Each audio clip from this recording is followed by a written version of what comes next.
In the arena tonight, a gay activist shoots up Christian officers, shoots a guard in the arm. Much media coverage? Are you joking?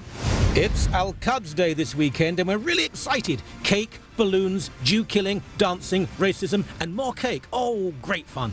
How free are we when politicians measure their contribution according to how annoying and interfering they can be?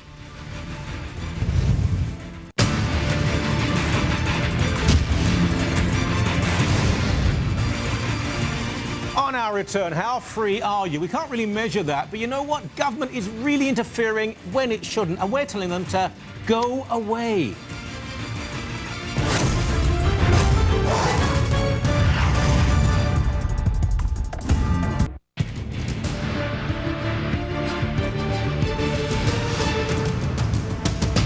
So, I read this, I thought it was a euphemism. The headline, "Town wants family to get rid of pet bunny." What does pet bunny mean? No, it's a pet bunny. It's a rabbit. It was £20, big rabbit, but in a family home, and this is in the States, they thought the rabbit was too big, so they decided the rabbit has to go. Not sure why that is the role of the state. And in Canada, so what do we have here? Past few months, it's in one town alone, by the way. I mean, get over. I mean, just looking at the picture, it's a big rabbit, isn't it? Still, never mind. Okay, but beyond the rabbit, this is in Mississauga, just outside of Toronto.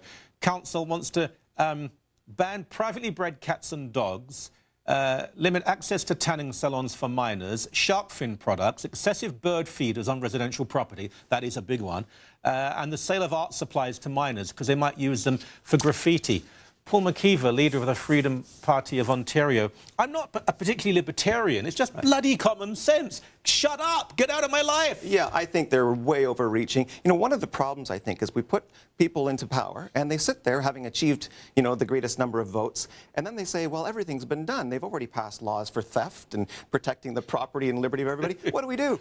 I don't know. How about bird feeder laws? Sounds good to me. And we can speak about it for the next 6 months. And if I achieve it, well, then look at me. I'm the guy who brought in the bird feeder law. Let's take bird feeder. I mean, why did this happen? I suspect it's because too many birds are being attracted and they're pooping and people don't like that. Sure. Or the noise of birds, perhaps. So you work it out with the neighbour. Sure. And generally you can. If it's a really crazy neighbour, then you burn their house down. No, if it's a really, then maybe you then take it a step further. But invariably it will be okay. And the local eccentric's quite fun anyway. But you don't bring in, and local councillors, and with all due respect, you know what they're like. They tend to be people who want to be provincial politicians or federal politicians eventually. They've got nothing better to do with their time. They're ambitious.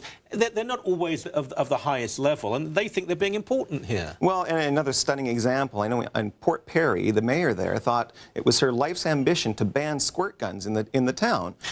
The cover story, of course, was, well, we're going to prevent police officers from confusing children with, you know, perhaps they're using real guns and they might, I don't know, get shot. Big plastic things with orange tips on them. I presume, the only ones I've ever seen. And so she didn't want that. I think the real thing was, though, she wanted a culture that discouraged, you know, the glory of the gun. And so we got all of this nonsense about police might shoot children. I don't think there's a single case of a child ever being shot by a police officer. You can't, you can buy large daggers that are quite deadly, but you can't buy a toy gun anymore.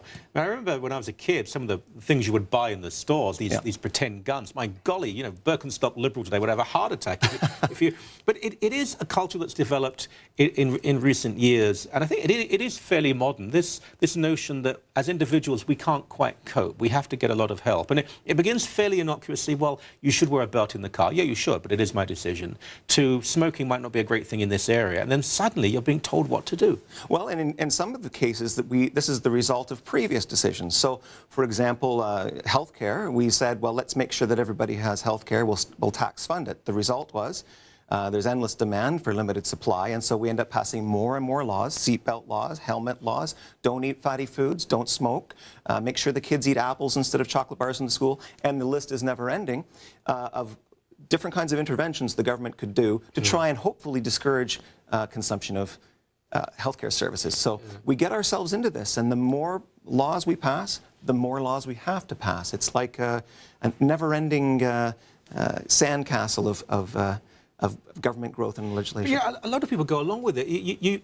There'll be some terrible natural disaster, and you hear people saying, why weren't we told? And, I was listening, it was last year, there was a terrible accident on the highway. There was fog, and one of the guys who'd been in the accident, he wasn't badly hurt, but his car was damaged. He said, there wasn't a sign up telling us, it was fog, you moron. You drive slower in fog. The conditions are bad. You're waiting for the police to... GPS, you hear where people drive into the lake because the GPS is telling them. Well, obviously the GPS is not working. What happened to our autonomy? Well, I think there's a crisis in willing to be a grown-up and accept responsibility for your life.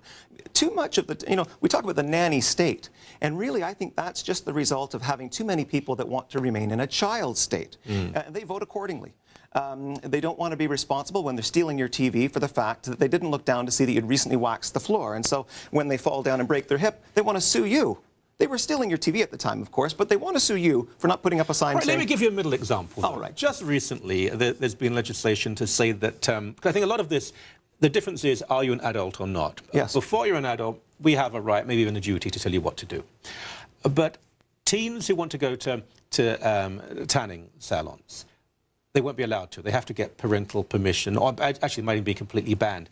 There's something to that, because they are naive, they don't understand, they think it's fun and sexy and fashionable, and it could well be they develop a cancer or potential cancer as they get older. I agree with that. I agree. If you have a substance or a process that is known to be dangerous, if abused, I mean, there's probably some amount of light that's fine for everybody, but if you've seen people in the street where they've gone into these tanning booths for far too long, they're far too dark, and you just know it's not healthy.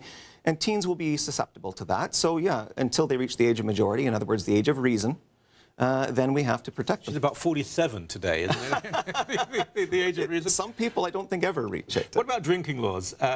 Again, responsible drinking, but... in Ontario, for example, it's absurdly draconian, and it doesn't actually help in terms of alcoholism, because I know a lot of kids, as soon as they reach the age of 16 or 17, they don't drink for fun, they drink to get drunk, because they've been so deprived of it. Whereas you compare this to European culture, in Southern Europe, for example, kids become used to it, and there's very little binge drinking, actually. Well, I think that's exactly right. When it's not magical and mysterious, there's not this big aura of attraction to it. If you're having a glass of wine with your spaghetti, with your family, what's the big deal? It's just a glass of wine.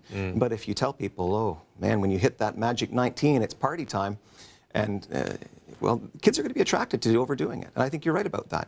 But that's where good parenting comes in, responsible parenting, and the state doesn't have to, in a situation like that, where a parent's having a glass of wine with their 14-year-old or 16-year-old, I don't think the state needs to intervene there and say that the parent's doing bad parenting, as long as it's just a glass of wine. What about the spaghetti? I mean, that was my problem. I could cope with the drinking, but, eating too much spaghetti, and look what happened. I'm not even Italian. Well, just keep it to the steak and veggies. Fish and chips, toad in the hole. Do you know what toad in the hole is, by the way? That I don't know. I could give you bangers and mash in a heartbeat, but toad in the hole, no. Another time. Thank you. Appreciate it. You're welcome.